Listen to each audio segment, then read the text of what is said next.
Hello friends, இன்றைக்கி என்ன ரெசிபினா நம்ம சோளா பொரியும் சென்னா மசாலாவும் நம்ம செய்கிறோம். ஒரு கப்பு தண்ணியில் உப்பு போட்டிருக்கிறேன், மைதா மாவு நம்ம தட்டிக்கிறேன், சோள மாவு 1 ஸ்பூன், ரவை 1 ஸ்பூன், தயிர் 1 ஸ்பூன்.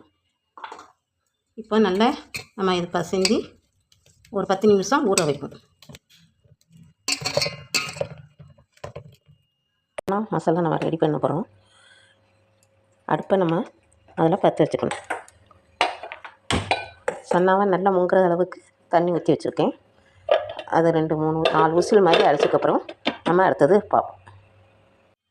1 ஸ்பூன் எண்ணெய் ஊற்றிருக்கோம். நம்ம மசாலாவை இப்போ வதக்கணும். வல்லாரி ஊறணும்.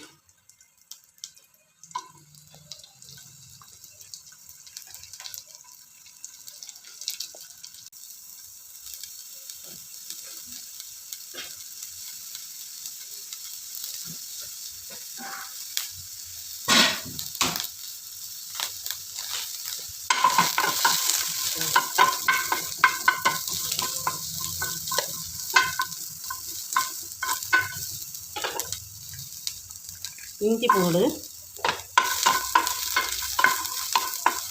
தக்காளி ஒரு 2 தக்காளி.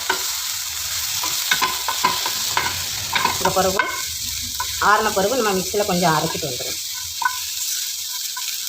இதனையும் போட்டிருக்கோம். இதோட கடலையும் போட்டு சேர்த்து நம்ம அரைப்போம். சன்னாவை நம்ம இப்போ ரெடி பண்ணணும். கடாயில் 1 ஸ்பூன் எண்ணெய் ஊற்றிருக்கேன்.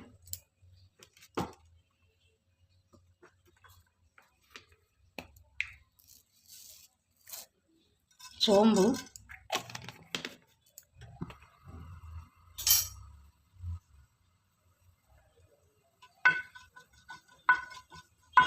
நல்லா பொரிஞ்சிடுச்சு. கருவேப்பிலை வந்தது, பொடி வெங்காயம் நல்லா பொடிசாக அரிஞ்சு அது நல்லா வதக்கும்.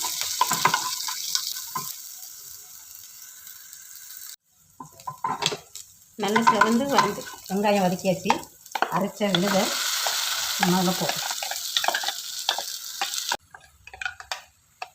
மிக்ஸில் அரைச்ச அலசி ஊற்றியாச்சு.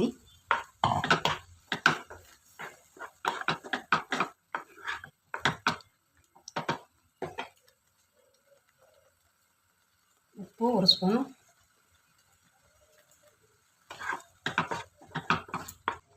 வத்தப்பொடி 1 ஸ்பூன்,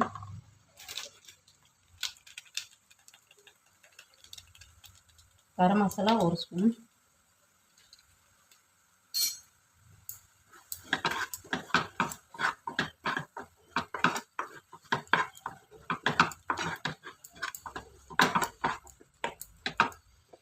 வேக வச்ச சன்னாவை நம்ம போட்டோம். சன்னா போட்டாச்சு, நல்லா கிண்டிக்கணும்.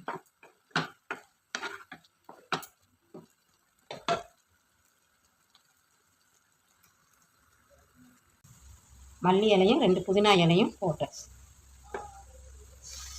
பூரிக்கு சென்னா ரெடி ஆயிடுச்சு. அடுத்தது நம்ம பூரி ரெடி பண்ணுவோம். சோளா பூரி நம்ம போட்டாச்சு. இப்போ நம்ம பொரிச்சு எடுப்போம்.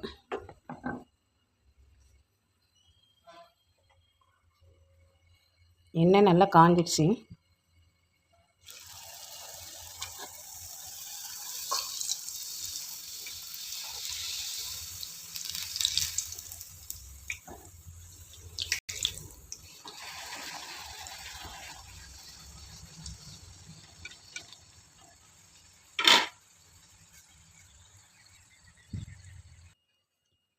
சோளா பூரியும் சன்னா மசாலாவும் ரெடியாக இருக்குது. இந்த ரெசிபி உங்களுக்கு பிடிச்சிருக்குன்னு நினைக்கிறேன். தேங்க்யூ.